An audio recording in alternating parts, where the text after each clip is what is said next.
नमस्कार, मैं हूं ज्योति प्रकाश रंगा। आप देखना शुरू कर चुके हैं हमारा खास चैनल और इस पर खास कार्यक्रम। बता दें, बीकानेर शहर जो कि अपनी कला, संस्कृति और साहित्य के लिए पूरे देश ही नहीं दुनिया में जाना जाता है, खबर मंडी और रंगत फाउंडेशन लेकर के आया है बीकानेर ही नहीं पूरे राजस्थान और देशवासियों के लिए बीकानेर कला महोत्सव 2024। होली का त्योहार करीब आने को है और इसमें कला, साहित्य और बड़ी बात यह होगा कि तमाम तरह की कलाओं का एक ऐसा महासंगम होगा कि अलग अलग विधाओं कलाओं में पारंगत कलाकार न केवल अपनी परफॉर्मेंस के जरिए बीकानेर की कला संस्कृति को एक आयाम देंगे और एक आकार देंगे, पहचान देंगे। इस पूरे आयोजन का संयोजन करने वाले, इसकी परिकल्पना को साकार करने वाले रंगत फाउंडेशन और खबर मंडी के चीफ डायरेक्टर भाई रोशन बाफना हमारे साथ में है।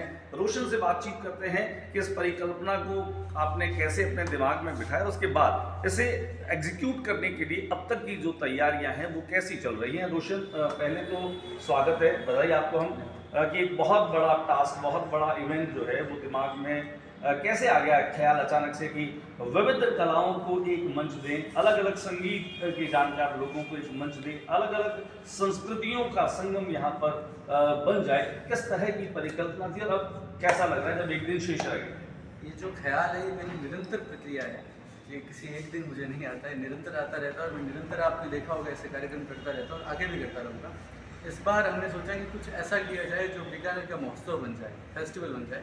तो बीकानेर कला महोत्सव का नाम जो है वो तय किया और इसमें हमने ये सोचा कि ऐसे जो आर्टिस्ट हैं जिनको कोई भी मंच नहीं रहता है उनको भी संयोजित किया जाए।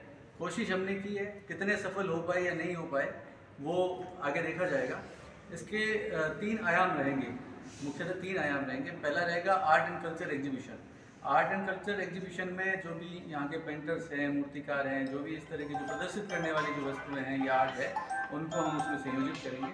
और इसी प्रांगण में एक लाइव आर्ट का कॉन्सेप्ट भी रहेगा, एक ओपन स्टेज भी रहेगा। ओपन स्टेज के माध्यम से जो लोग प्रतियोगिताओं में या जो बड़े मंच में नहीं आ सकें वो भी आ सकते हैं। जिन्होंने अभी एंट्री नहीं कराई है वो भी एंट्री करवा के इस ओपन स्टेज का लाभ उठा सकते हैं और एक अलग सा अनुभव होगा। आपने स्टेज पे गाया होगा, आपने स्टेज पे परफॉर्म किया होगा, लेकिन जो एक मेले का जो वातावरण होता है, आर्ट मेले का वातावरण, वो वातावरण हम दिखाने की कोशिश करेंगे और संभवतः दर्शक ये जानना चाहते हैं रोशन, क्या ये केवल बीकानेर के कलाकार होंगे, साहित्य से जुड़े लोग होंगे, संगीत से जुड़े लोग होंगे, या बीकानेर से बाहर और राजस्थान के बाहर के कलाकार भी इसमें शामिल हैं? ये मूलतः कला, साहित्य और संस्कृति का महासंगम है। इसमें हमने संगीत के तीनों आयामों, गायन को, नृत्य को और वादन को रखा है। तो हमने साहित्य के सभी आयाम, जैसे परिचर्चा भी हमने रखी है, मुशायरा भी रखा है, जो यहाँ के स्थानीय शायर हैं। लेकिन शुरुआत आप कर रहे हैं उसमें, जिसमें राजस्थानी भाषा को लेकर के उसमें राजनेताओं के अवदान और हाँ, राजस्थानी भाषा को जो लेकर है बात हमारी, की है। बहुत ही इतनी प्यारी भाषा है कि पूरे विश्व में जब गीत गाए जाते हैं, नृत्य किए जाते हैं, तो राजस्थानी भाषा के गीतों को सबसे ऊपर रखा जाता है। लेकिन जब मान्यता की बात आती है तो हम सबसे नीचे, इतने नीचे हैं कि लगता है कि तल के भी तल में हैं हम। तो ये जो पीड़ा है कहीं ना कहीं हर किसी की, आपकी भी है, मेरी भी है, हर साहित्यकार की, आम व्यक्ति भी है, क्योंकि इतनी प्यारी भाषा, मायड़ भाषा, उसको मान्यता नहीं दी जा रही। तो हमने एक विषय रखा है कि राजस्थानी भाषा मान्यतारी आंदोलन में नेता मारी उदासीनता। और डेफिनेटली नेताओं की उदासीनता है। मैं खुले तौर पे कहता हूँ, मैं पत्रकार हूँ और साहित्यकार भी, तो खुले तौर पे कहता हूँ कि जो भी हमारी ये नेता है, बीजेपी, कांग्रेस, ये वो फलाना ढिमका, जितने भी है, इन सब की उदासीनता है। वरना ऐसा हो ही नहीं सकता कि मान्यता ना मिले। 2 करोड़ लोग जिस भाषा को बोलते हैं हिंदुस्तान में, वो भाषा मान्यता प्राप्त है और हमारी राजस्थानी संघर्ष कर रही है, बल्कि तड़प रही है वेंटिलेटर पे। ये तो आपकी वेदना है, लेकिन कहते हैं कि वेदना से ही संवेदना का उद्गम होता है और कला, संगीत, साहित्य संवेदनशील लोगों के लिए बड़ा मंच होता है। एक बड़ी बात की, जब आपने इसको कहीं कहीं दिमाग में आया ये ख्याल आपके, इसके पहले आपने बड़े सक्सेसिव 2-3 इवेंट कराए, चाहे वो गणगौर के रूप में हो, चाहे वो राष्ट्रगाथा के रूप में हो, जिनमें राष्ट्रभक्ति, राष्ट्र प्रेम और नई जनरेशन को राष्ट्रवाद और राष्ट्र प्रेम के साथ जोड़ने की एक मुहिम आपकी रंग लेकर के आई। कला महोत्सव के जरिए, क्योंकि कला, संगीत, साहित्य सब कुछ मानव जीवन का एक बड़ा अहम हिस्सा है, जो मानव को मानव बनाता है, इंसान को इंसान बनाता है। अकेला ही चला था, जाने पे मंजिल लोग आते गए और कारवां बनता गया। एक बड़ा महोत्सव आपको लगा होगा यार, इसमें 100-200 लोगों की टीम होनी चाहिए, उस टीम को कैसे अरेंज किया होगा, किस तरीके से आपने लोगों को असेंबल किया होगा, क्योंकि ये बात बिल्कुल सत्य है कि अकेला रोशन बाफना इतना बड़ा इवेंट नहीं करा सकता। उसके लिए किन लोगों पर आपने भरोसा किया, किस तरह से जिम्मेदारियों को आपने विकेंद्रित किया, जैसे कि पूरा का पूरा मेला जो है जिसकी सफलता का आधार हो? मैं युवा हूँ तो मेरी टीम में युवाओं को रखना पसंद करता हूँ, और जो कुछ जानते नहीं हैं उनको रखना ज़्यादा पसंद करता हूँ। जो जानते हैं वो तो सब जानते ही हैं, जो नहीं जाने वो जाने तो भविष्य तय होगा। तो मेरी जो भी टीम में है सब नए हैं, युवा है, ऊर्जावान है, और मुझे ऐसा लगता है कि ये सभी रोशन बापना है। ये सभी रोशन, और मैंने यही इनको कहा था कि आप सभी रोशन बापना हो, एक को हम डिसीजन लो। रोशन, मैं हमारा एक ही हमारी जो वादा है, जैसे कहते हैं ना शादी करते हैं तो अंत, तो हमारा एक ही अंत है इस कार्यक्रम का। फुहड़ता नहीं होनी चाहिए, संस्कृति के खिलाफ कुछ नहीं होना चाहिए, गंदगी नहीं होनी चाहिए, दादा पोता साथ बैठ के देख सके, ऐसे सारे आयोजन। दादा पोता और दादी पोती नहीं, दादी पोती तो दादी बिल्कुल, पोती। अगर दादाजी आएंगे दादी जी आएंगे, दादाजी अगर हैं अगर है तो ठीक है, ये बिल्कुल सही कहा। ये पूरी यंग टीम है, आप देख सकते हैं रोशन बाफना के साथ में पूरी यंग टीम से बात करते हैं। इनको क्या क्या जिम्मेदारियां रोशन ने दी है, नाम बताओ आप। चित्रा स्वामी, चित्रा स्वामी क्या कर रही है, कॉलेज में पढ़ रही है, स्कूल में पढ़ रही है? पोस्ट ग्रेजुएट हूँ। पोस्ट ग्रेजुएट लग तो नहीं रही आप, पोस्ट ग्रेजुएट बिल्कुल आप किसी सीनियर सेकेंडरी स्कूल की बच्ची लग रही है। अच्छा, इंटरेस्ट है आपका कला संगीत साहित्य, किस में इंटरेस्ट है? मैं सिंगिंग करती सिंगिंग आप खुद करती हैं। इस महोत्सव को लेकर आप कितनी पैशनेटिक हैं, कितनी जुनूनी हैं, क्या क्या चल रहा है? हूँ। मैं मतलब मेरा हुनर है जो निकल कलम से मैं प्रस्तुत करने के लिए। अच्छा, आपको कुछ प्रबंधन के लिए भी जिम्मेदारी दी है, तो आप क्या भूमिका निभा रही हैं, किस तरह से? टीम में सर ने बोला जैसे कि हम सब हमें जो जो एक काम दिया वो हम अभी अभी आपको क्या काम दिया, क्या टास्क है आपके पास? अभी जो वो ग्राउंड जैन कॉलेज ग्राउंड में वहाँ पे जो काम कर रहे हैं। चलिए, चित्रा के बाद बात करते हैं, आपका नाम बताएं। मोनिका सिंह। मोनिका सिंह, क्या करती हैं आप? मैं बीए फर्स्ट ईयर में हूँ। आपका कोई शौक, डांसिंग, सिंगिंग, मॉडलिंग? ज़्यादातर मुझे क्राफ्टिंग ही पसंद है। क्राफ्टिंग ही पसंद, आर्ट एंड क्राफ्ट। क्या बनाती हैं आप? वेस्ट मटेरियल से कुछ भी। वेस्ट मटेरियल से कुछ हाँ। भी एक बड़ा व्यापार बना सकती हैं आप वेस्ट मटेरियल से, अगर आप चाहें तो, क्योंकि बहुत सारी चीज़ें दुनिया में स्क्रैप और वेस्ट की हाँ। तरह। कैसे आप उनका यूटिलाइज करती हैं, कैसे उनको आप कहते हैं ना वेस्ट आउट ऑफ बेस्ट? ज़्यादातर मैं न्यूज़पेपर का यूज़ करती हूँ, उससे बहुत सारी चीज़ें बना सकती हूँ। न्यूज़पेपर जब तक आता है तब तक वो लोगों के काम आता है, जब वो रद्दी हो जाता है हाँ। तो आपके काम। हाँ। वेरी गुड, आप बताएं। नमस्ते, मेरा नाम दीक्षिका देवी है। क्या कर रही हैं आप? मैं अभी कॉलेज स्टूडेंट हूँ फिलहाल। इस कला महोत्सव को लेकर आप कितनी पैशनेटिक है, क्या जिम्मेदारी है वो बताएं। कला महोत्सव को लेके मैं बहुत ज़्यादा एक्साइटेड हूँ। एक्साइटेड है। हम सब चाहते हैं कि ये कला महोत्सव अच्छे से पूरा हो और आगे तक जाए। पूरे परिवार के लोग आ रहे हैं ना? हाँ, तीनों सबको दिन? इनवाइट किया। सबको इनवाइट किया, वेरी गुड। अपना नंबर? नमस्ते। नमस्ते, नमस्ते। मेरा नाम कनिष्का पुरोहित है, मैं बीकॉम फर्स्ट ईयर से हूँ। जैसे कि बिजनेस तो मेरा सब्जेक्ट ही है, तो मैनेज करना मुझे पसंद है, मैंने इसलिए आपने अपने आप को इसके मैनेजमेंट से जोड़ा है, ताकि आने वाले समय में और बड़ा मैनेजमेंट आप कर सकें। नाम बताएं। मेरा नाम पूनम परिहार है। पूनम जी, क्या भूमिका निभा रही हैं, क्या जिम्मेदारी दी? जितनी भी लाइव आर्ट है वो मैं ही करवा रही हूँ, मतलब मैंने ही ऑर्गेनाइज किया। उसके अंदर हमारी एमएस कॉलेज की जो बच्चियाँ हैं वो स्टार्टअप बिजनेस करना चाहती हैं, उनको एक अच्छा प्लेटफॉर्म दिलवाना है। तो वो स्टार्टअप हो जाएगा तो उनका जुनून हो जाएगा कि हम सरकारी नौकरियों के पीछे नहीं भाग रहे हैं, हम लोकल हैं। तो इसका मतलब ये नहीं हम कमाना नहीं जानते, हम घर से निकल के कमाने के लिए बाहर भी निकल सकते हैं। तो हम अपना स्टार्टिंग हमारी शुरुआत ये है। नौकरी मांगने वाले नहीं, नौकरी देने वाले बने, देने इसलिए वाले। बहुत अच्छी बात है। इधर से आ जाते हैं, नाम बताएं आपका। अर्पिता जैन। अर्पिता, आप क्या करती हैं? मैं पढ़ाई करती हूँ। नहीं, कॉलेज या स्कूल? स्कूल स्कूल, कौन सी क्लास में? 12th। 12th में पढ़ती हैं। कुछ खाना पीना करती हैं?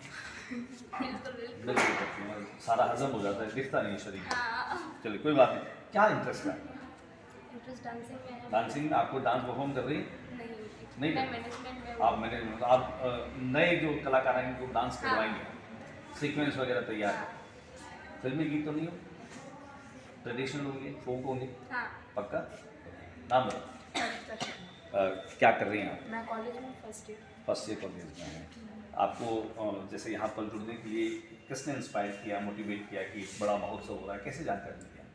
हमें मतलब जैसे कि हम रोशन सर से पिछले 1 साल से हम जुड़े जुड़े हुए हैं, तो उन्होंने जितने भी इवेंट करवाए हैं मैंने फुल्ली उसमें ना इंटरेस्ट दिखाया है और उनको बहुत पसंद भी आया है। इंटरेस्ट किस रूप में दिखाया, पार्टिसिपेशन के तौर पर, मैनेजमेंट के दोनों तौर पर मैंने दोनों तौर। पार्टिसिपेट भी किया है और मैनेजमेंट में भी। मैनेजमेंट, यानी आपका तो अनुभव है कुल मिला के हाँ। रोशन सर के साथ काम करने का। आइए कुछ और लोगों से जुड़ते हैं, नाम बताएं अपना। कविता बिश्नोई। सविता, कविता। कविता, मैं कहीं कवि न बन जाऊं, ठीक है।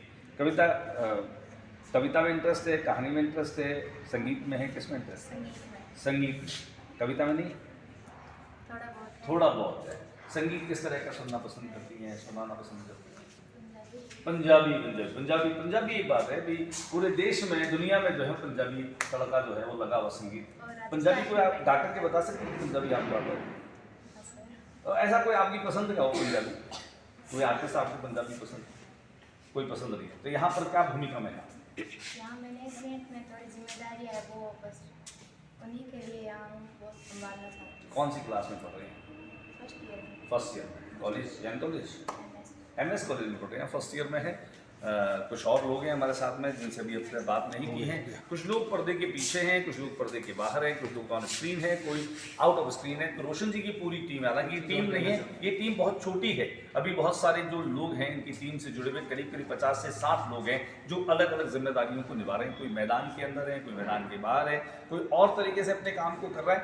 लेकिन ऐसा नहीं है कि ये लड़कियां इनकी टीम में, इनके साथ में मेरे जैसे कई युवा और बुजुर्ग भी शामिल हैं। रोशन, और क्या कहेंगे, किस तरह की तैयारियां, क्योंकि समय पहले तो आप काउंटडाउन शुरू हो चुका है। आपकी बात को ही मैं आगे बढ़ाता हूँ कि 10-12 साल से 10-12 साल के जो बच्चे हैं वहाँ से हमारे कार्यकर्ता शुरू होते हैं और शायद 80-85 साल के अधिकतम हैं हमारी टीम में। ओके। तो सबका अपना एक सहयोग है, कोई अपनी सलाह दे के हमें आगे बढ़ाता है, कोई अपना श्रम दे के बढ़ाता है, कोई अपना अर्थ दे के बढ़ाता है। तो कुल मिलाकर समय, श्रम और अर्थ, ये सब तीनों सबका मिल रहा है संयोजन ना? है। कला साहित्य संस्कृति की तरह ही इन सब का भी संयोजन है। लेकिन इस आयोजन की एक सबसे जो खास बात है कि बीकानेर में पहली बार ऐसा होगा कि कला साहित्य संस्कृति का एक साझा मंच बना हो और उसमें एक साथ लोकल कलाकार इतने जुड़े हों।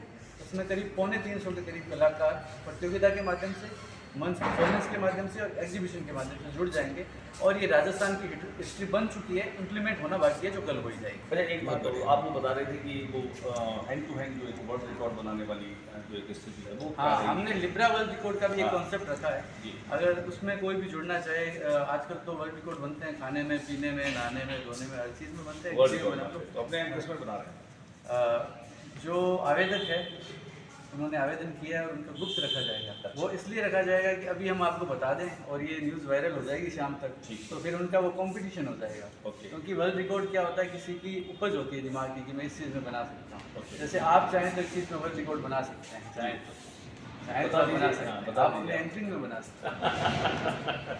लेकिन एंकरिंग में ऐसे तो नहीं बनेगा कि आप कितने घंटे बोलोगे। तो आप ऐसा कर सकते हैं कि आप वहाँ पे हमारे वो एक लगे हुए हैं, लटकते हैं ना स्कूल्स में, तो वो लगे हुए हैं, तो लटक के एंकरिंग करनी है। इस पर वर्ल्ड रिकॉर्ड नहीं बना हुआ है, पीछे से आप वर्ल्ड रिकॉर्ड। कुल मिलाकर के रोशन जो है वो लटकाने के लिए पूरी तरीके से तैयारी कर चुके हैं और हो सकता है कि रोशन जो है वो बात कहते कहते हमें लटका दे, क्योंकि लटकाने में रोशन माहिर है, अटकाने में माहिर है, इसके अलावा भटकाने में माहिर है। लेकिन ऐसा कुछ भी नहीं है, मैं सिर्फ मजाक कर रहा हूँ। होली का त्यौहार करीब करीब आ रहा है, एक बहुत बड़ा मैं कहूँ कि कॉन्सेप्ट जिसे धरातल पर उतारना नामुमकिन तो नहीं लेकिन मुश्किल ज़रूर था। लेकिन कहते हैं कि कौन कहता है कि आसमान में सुराख नहीं हो सकता, एक पत्थर तो तबीयत से उछालो यारो। एक युवा ने संकल्प किया, संकल्प को साधने का प्रयत्न किया और आज नतीजा सबके सामने है। 15, 16 और 17 बीकानेर के जैन कॉलेज पर और हंसा गेस्ट हाउस में कला, संगीत, संस्कृति, साहित्य, इन सब की त्रिवेणी बहेगी, क्योंकि शहर कलाकारों का शहर है, साहित्यकारों का नगर है और संस्कृति को इसकी बेमिसाल है। मैं ज्योति प्रकाश रंगा पल पल अपडेट करता रहूँगा। बने रहिएगा कला महोत्सव 2024 के साथ, माइक प्रबोध के साथ।